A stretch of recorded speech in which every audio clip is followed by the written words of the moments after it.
Oi pessoal, então vamos dar continuidade à aula de hoje, né? Já que tinha tempo limitado lá no Zoom, eu quero falar um pouquinho, para revisar um pouquinho com vocês sobre as linguagens da arte, né? O ensino fundamental, ele tem aí o componente curricular que envolve a arte na escola para desenvolver total potencial do aluno nas questões das linguagens, que é a arte visual, a dança, o teatro, a música e as artes integradas, tá? E o que envolve essas linguagens? Elas são articuladas aí dentro de um fenômeno e que envolve alguns conceitos aí que a gente já discutiu, já falou dentro da sala de aula, né? Que é o criar, o ler, o produzir, o construir, exteriorizar, né? E refletir sobre essas formas artísticas, tá? E esse projeto do Derdic foi um desafio para vocês, porque ele faz realmente através do trabalho dela, né? Que é uma poética, do trabalho com a linha, né? Ela tem muita experiência também com os desenhos infantis, então eu uni uma coisa com a outra para realmente verificar se vocês tinham, né, o potencial principalmente do processo criativo, né, que é o que mais é, o que mais é um desafio em sala de aula, tanto o professor como a criança, que é criar, né, ou recriar.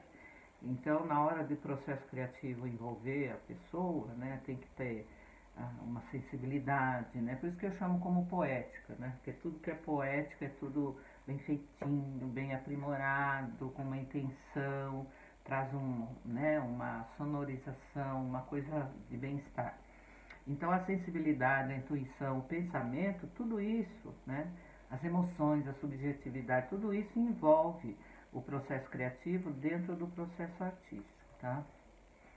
E as dimensões desse conhecimento, né? A BNCC, o que ela propõe? Ela propõe, além da abordagem das linguagens separadamente, ela propõe uma articulação dentro das dimensões do conhecimento, que de forma indissociável, ou seja, separadamente ou de forma simultânea, colocada de forma, né, uma junção de todas essas linguagens, caracterizam exatamente nas experiências, né, artísticas de cada um. Então, as dimensões que são a dança, o teatro, a música, as artes visuais, né, e o teatro, elas são aprendizagens, né, dos alunos em cada contexto social e cultural. Ou seja, o aluno que tem uma vivência maior com o processo artístico da dança, desde pequeno foi aprimorado os conhecimentos da dança, participou de aulas de dança, se participou de alguma apresentação de dança, né? Fora do ambiente escolar, ela vai ter uma singularidade na questão da dança. Então, ela vai produzir melhor dentro da sala de aula com a dança, né? Então, não se trata de eixos temáticos obrigatórios de uma forma onde a criança vai realmente ter que trabalhar aquilo sem produzir dentro de um contexto hierárquico, por exemplo. Só que participou em processo artístico de dança, que tem experiência particular, é que vai produzir.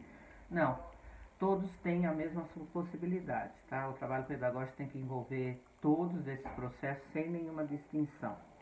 E dentro desse campo artístico tem alguns eixos temáticos, né, que eu vou começar a ilustrar agora. Um deles é a criação, né?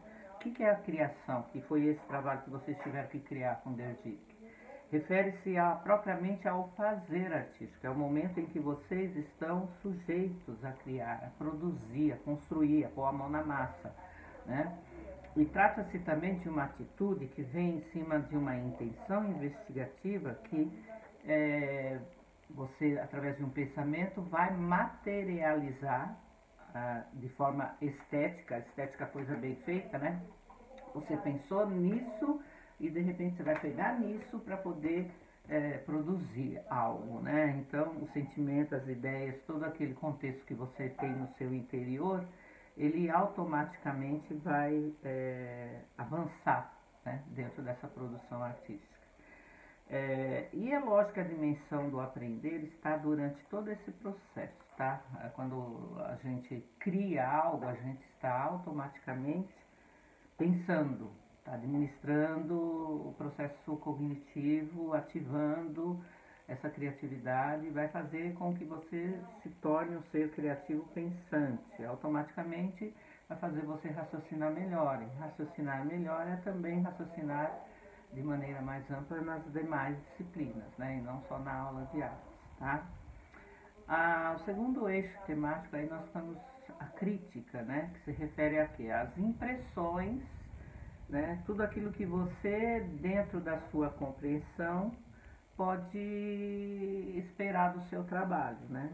E você pode criticar tanto o trabalho do outro, né? De uma forma positiva, lógico. Ninguém está aqui para acabar nem falar que a arte tem a crítica, que é para, né, criticar de maneira negativa. Não, a criatividade e a expressão artística, tanto para o professor como para o aluno, com o professor, do aluno com o aluno, né? E vice-versa, a crítica tem que entrar de forma a acrescentar o processo pedagógico, né?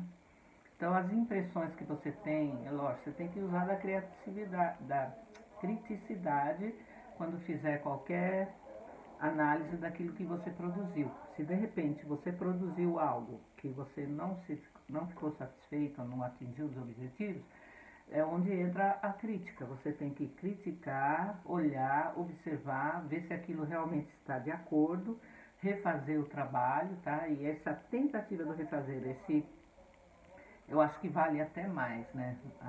O refazer um trabalho que você tentou idealizar e não chegou, não alcançou com os objetivos, né? E estabelecer outras relações aí para que o trabalho em outros tipos de experiências possam agregar o conhecimento porque não adianta você fazer uma obra de arte, né, ou produzir algo criativo e não se satisfazer com aquilo, tá? Então você tem que, nessa dimensão da crítica, atingir e articular a ação do pensamento em cima das perspectivas, envolvendo aí os valores estéticos, né? Estético é sinônimo de coisa bem feita, bem realizada. Então esses aspectos estéticos, esses aspectos políticos, né?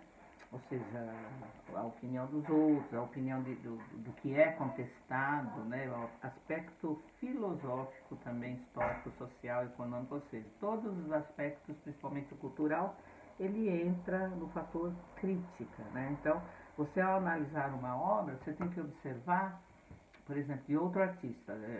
Enquanto você faz uma autocrítica do seu trabalho, eu acho que os aspectos que envolvem mais são os aspectos estéticos em cima da cultura que você conhece daquele determinado trabalho, né?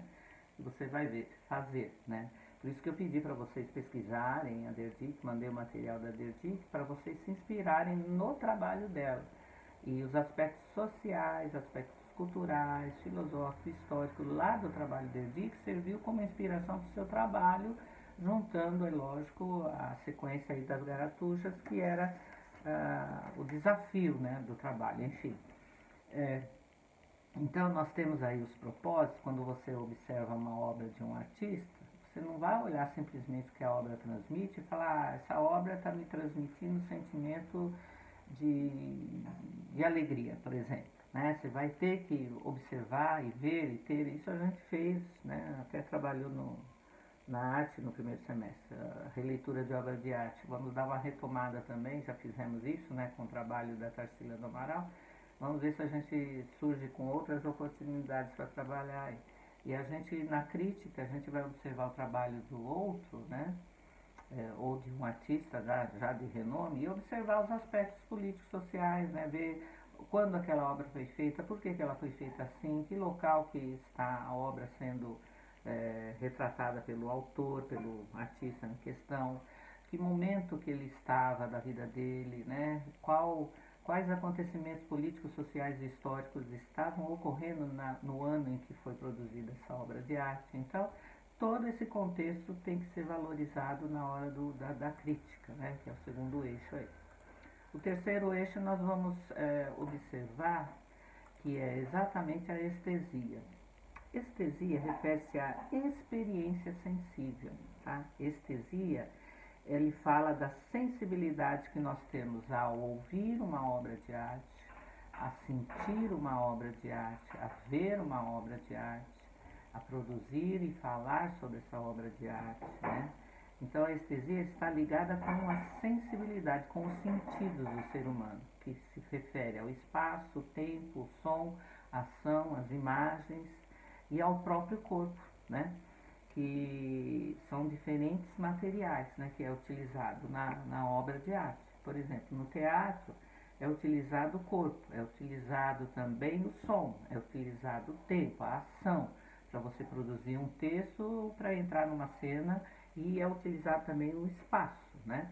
Então, essa dimensão que é a estesia, ela faz uma articulação entre a sensibilidade, a percepção e a tomadas, né, de decisões com relação ao que o autor ou ao espectador conhece do mundo e conhece de si próprio, tá?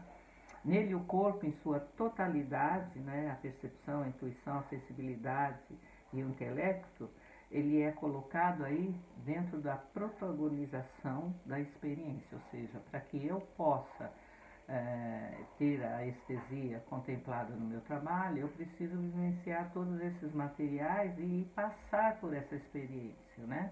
Então, por isso que a gente trabalha o teatro com a criança na escola, né? Porque a estesia é importante a criança conhecer os sentimentos de si própria, como o seu corpo age, como o som envolve aquele momento artístico, né? Como o tempo, né, que eu tenho para falar. Igualmente agora, eu estou produzindo um vídeo para vocês e eu tenho que saber que eu tenho um tempo determinado para X, né? Então, nós temos aí a estesia que vai contemplar esses, né, esses conceitos aí dentro da produção artística.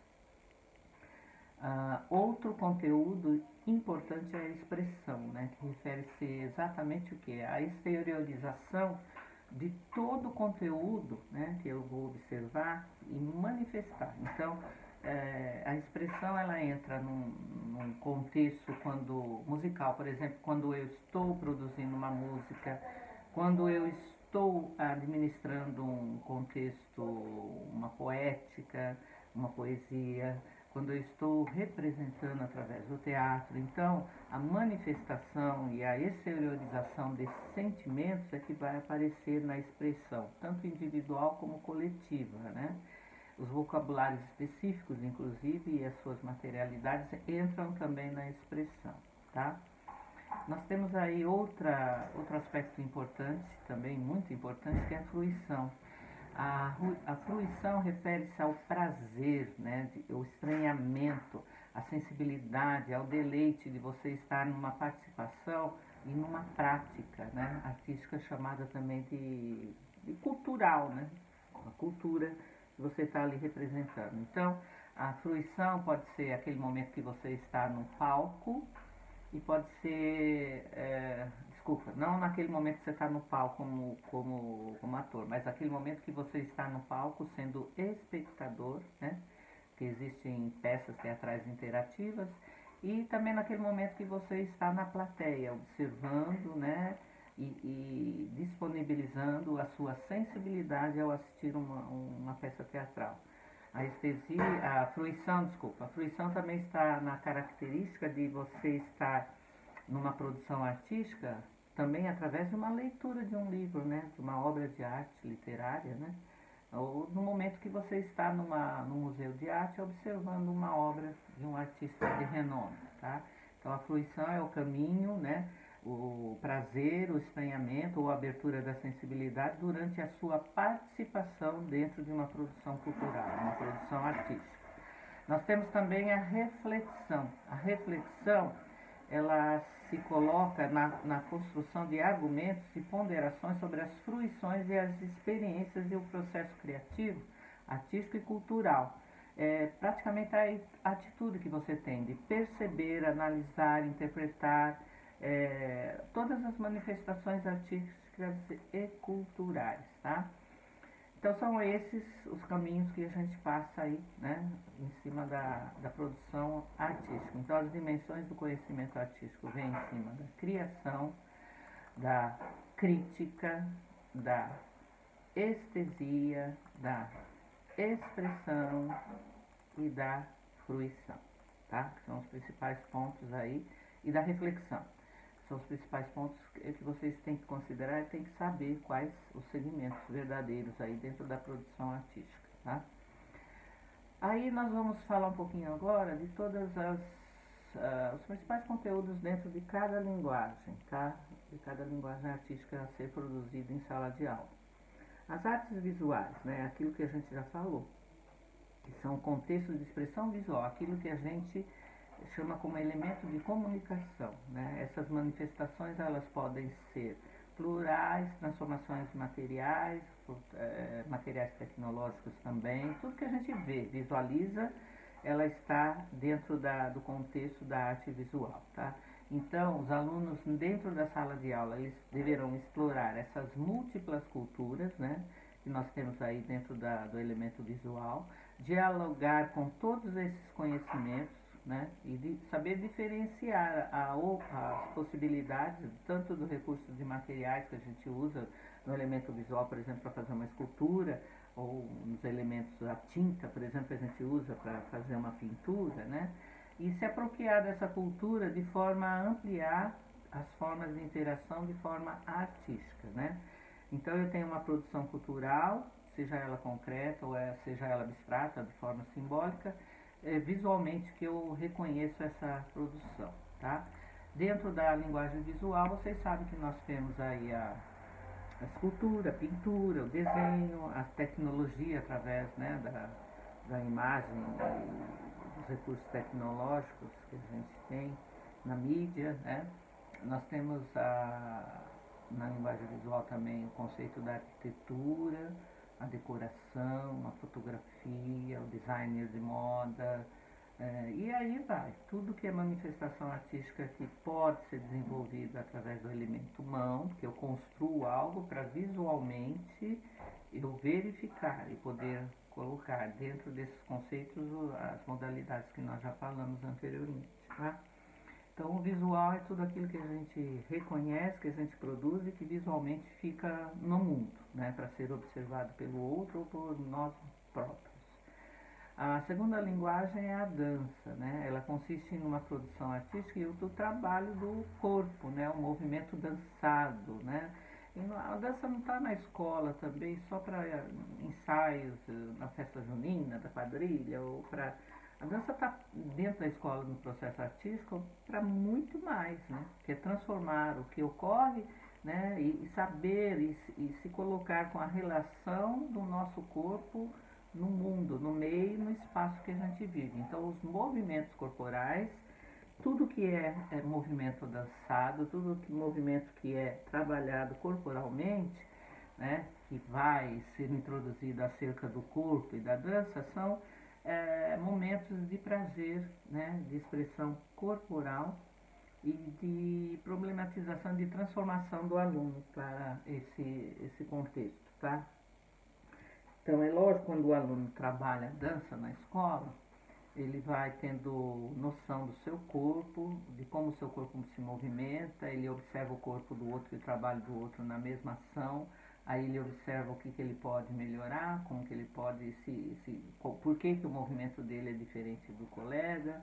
Então, a dança, ela vai dar a oportunidade, né, do aluno repensar aí, né, em relação ao seu corpo, à sua mente, pensar na relação do aluno com relação à sua prática e favorecer uma dinâmica maior, né? Então a dança, ela ativa a coordenação motora, fazendo com que a criança fique mais ágil, mais esperta. E é bom trabalhar, e é por isso que tem na educação infantil a dança e a música, né? Porque a criança precisa do movimento, né? Vocês tiveram isso, inclusive, na matéria corpo e movimento, né? Nós temos aí também a música, né, que é a primeira, segunda, terceira linguagem, tá? Apresentada na aula de hoje. Todas as linguagens nós vamos falar aqui um pouquinho. E a música não fica fora disso, tá? Afinal, vocês já se depararam de vocês, vamos supor que não existisse a música, não tivesse a música no mundo, né? Como que seria, né, de repente? A música, ela é um contexto artístico que traz e produz uma ampliação e uma produção da sensibilidade, né? Através dos sons a gente cria algo significado na nossa mente, né? As interações sociais acontecem através da música, né?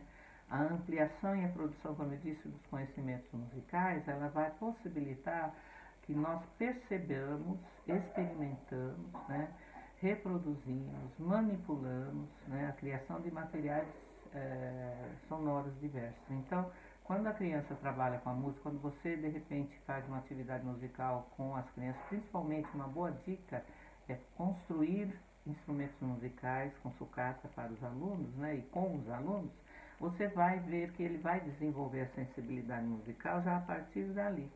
Ele vai ter um critério ativo dentro da sociedade, porque a música transforma, né? Ela dá o domínio do pensamento, né? E estabelece um domínio também das percepções da criança no espaço em que ela vive, no seu meio social e no momento em que ela está necessitada, né, de um processo terapêutico qualquer, né? A música é terapia também, todas as linguagens são terapêuticas. E a música, além da sensibilidade maior, da concentração, ela também auxilia o trabalho do professor em sala de aula sobre vários aspectos, tá? A quarta linguagem, né, o teatro. O teatro é uma experiência artística, né, multicultural, porque através do teatro a gente pode comunicar não só culturas, mas pode comunicar sentimento, emoção. Essa experiência, né, ela funciona dentro de um tempo, espaço, dentro de um sujeito, através de uma linguagem verbal ou não verbal, ou através só da comunicação corporal, através só da mímica. O teatro e a mímica foram as primeiras aliás, a mímica foi a primeira manifestação artística, e o teatro do homem, né?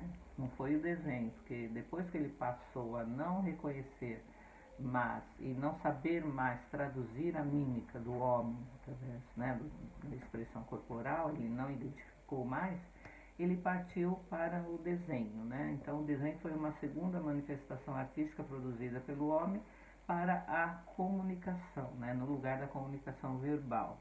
Então, os processos de criação teatral, eles passam por situações de criação coletiva ou individual, improvisações, jogos, encenações, que são feitos em sala de aula. O objetivo do teatro na escola não é formar atores, sim fazer com que o teatro demonstre, né, e passe para o aluno algo como alternativa para ele poder se expressar.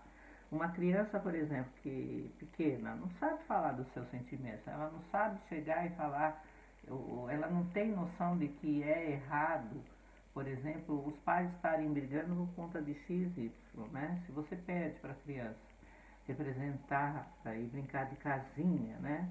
Toda a ação negativa que ela recebe em casa e a influência negativa que ela tem, por exemplo, dos pais, quando os pais brigam, os pais falam alto, quando os pais gesticulam, né? Ou seja, o formato da sociedade em casa, no lar, né? O formato do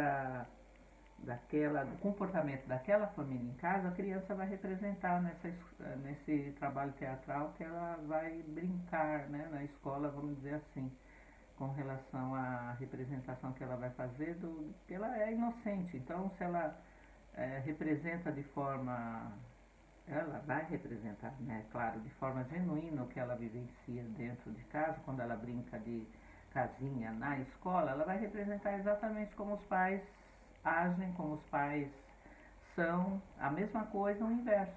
Se ela brinca de escolinha em casa, né, ela vai representar o que acontece de uma forma muito natural e espontânea, o que acontece no dia a dia dentro da sala de aula.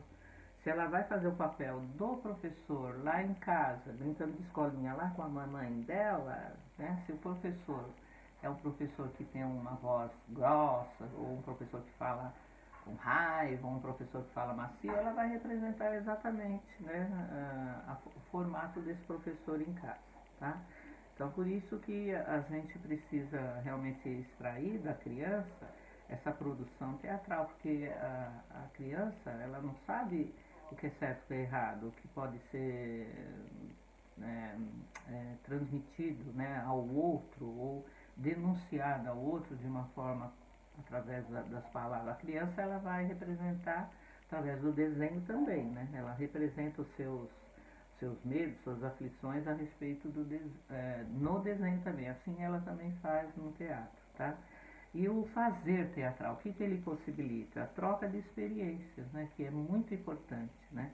Os alunos eles vão aprimorar essa troca de experiência, essa percepção também da estética e da imaginação dentro da expressividade corporal, dentro da intuição, da memória, da reflexão e da emoção. Tudo isso ele transfere quando ele produz teatro, né? O teatro reconhece todos esses fatores aí, tá? Por isso que ele é terapêutico, né? Que ele transfere principalmente as emoções do ser humano, tudo é carregado de forma solta, né? O aluno coloca para fora seus medos, né? Através da expressão teatral e da expressão corporal também, né? E da linguagem através do desenho também. E também ele não transfere, mas a música entra como auxiliador para poder colocar isso para fora, esse sentimento para fora, né? E a última e quinta segmento aí, que são as artes integradas, na BNCC é uma novidade agora, né? Traz essas 4 linguagens, mas a novidade é das artes integradas, que compõe aí, vai alterar e incorporar o componente curricular, tá? E artes integradas, como eu já falei para vocês, é uma unidade temática que une todos esses conhecimentos e habilidades articuladas, né, a 6 dimensões, é onde ela articula a reflexão, a estética, a estesia, a fruição, a criação, né? Então, além dessa última unidade temática, né, das artes integradas, ela explora também as relações e articulações das diferentes linguagens e suas práticas, inclusive adequadas às possibilidades ao uso, inclusive, das novas tecnologias, tanto na área da informação como da comunicação, tá? Então, a arte integrada, ela integra as linguagens que nós vimos anteriormente, que é o teatro, a música, a dança e artes visuais, agregando juntamente com as novas tecnologias aí, principalmente ou não, né? Ela pode agregar ou não. Mas ela, normalmente, o objetivo dela, né? Por isso que ela está integrando aí, nesse contexto, nesse novo, e por isso que ela está na BNCC, para transformar aí essa BNCC mais atual. E a gente só transforma a arte a partir do momento que a gente produzir de forma tecnológica, né? Tanto é que as últimas exposições de arte não são mais aqueles quadros, né, pintados, a expressão artística visual através de pintura, né, do desenho. São mais instalações, são mais vídeos, né, mais computação gráfica, né? As obras de arte e a produção artística hoje, ela está muito enfatizada com as novas tecnologias, né? E é nesse campo que a gente precisa estabelecer uma relação também com o aluno, né? Porque hoje a tecnologia, a comunicação, a integração com os meios tecnológicos está cada vez mais à frente. Então a gente precisa driblar essa situação e trabalhar a arte com tecnologia também. Vamos ver se esse semestre ainda dá para a gente pensar em algo, tá? Os slides compõem aí, ao final do material, ele compõe o para pensar e responder. São algumas questões que eu gostaria que vocês pensassem, respondessem, tá? E mandassem para mim na próxima aula, até a próxima aula. Eu vou mandar um formulário pelo Classroom para que vocês possam colocar esse para pensar, são os últimos 3 slides, ele coloca, né, para pensar nessas condições aí, tá? Mas façam com calma, não vou dar, né, não vou dar prazo curto para vocês fazerem. Eu sei que esse momento aí de reflexão a gente precisa interpretar mais, entender mais o outro, né? Eu vou colocar lá com as orientações, vou ver a data que eu coloco, né? Não pode demorar muito, mas também não pode ser de uma maneira tão rápida assim, tá bom? Se tivéssemos em outra situação, né? Se fosse realmente um curso EAD, normalmente a gente faz de uma semana para outra, devolutiva. Mas o momento é atípico, né? Então a gente tem que dar uma flexibilidade maior aí para vocês, tá bom? Acho que a aula de hoje é isso, gente, tá? Façam as atividades, qualquer coisa, qualquer questionamento. Não sei se vocês ficaram tímidas, mas eu fiz a aula no Zoom, para a gente poder aproveitar mais esse contato direto, né? Que eu queria ouvir de vocês suas inquietações, ouvir um pouco. Algumas não se posicionaram, mas é normal, que não dá para todo mundo falar mesmo. Mas qualquer coisa nós temos a nossa comunicação através do WhatsApp no grupo lá, viu? Mandem tudo para mim, o que vocês precisarem, que a gente está aqui para poder fazer o melhor para vocês, tá bom? E acho que é isso. Obrigada, beijo. Ah, remarquei uma reunião para o dia 14 de maio. Eu não, no Zoom. Eu não sei se vai dar, né? Se vai ser tempo suficiente para a gente poder discutir alguma coisa. Mas na véspera eu mando alguma coisa no grupo, se a gente vai realmente fazer a reunião pelo Zoom ou não, tá? E a semana que vem eu vou postar alguma coisa mais light, né? Ou dar já, passar para vocês, a gente interagir de repente com alguma outra possibilidade de realização do trabalho prático agora para vocês em casa, tá? Tô pensando aí o que eu vou fazer e mandem sugestões também, tá bom? Acho que é isso, por hoje é só. Beijo, beijo. Até a próxima aula. Tchau, tchau, pessoal.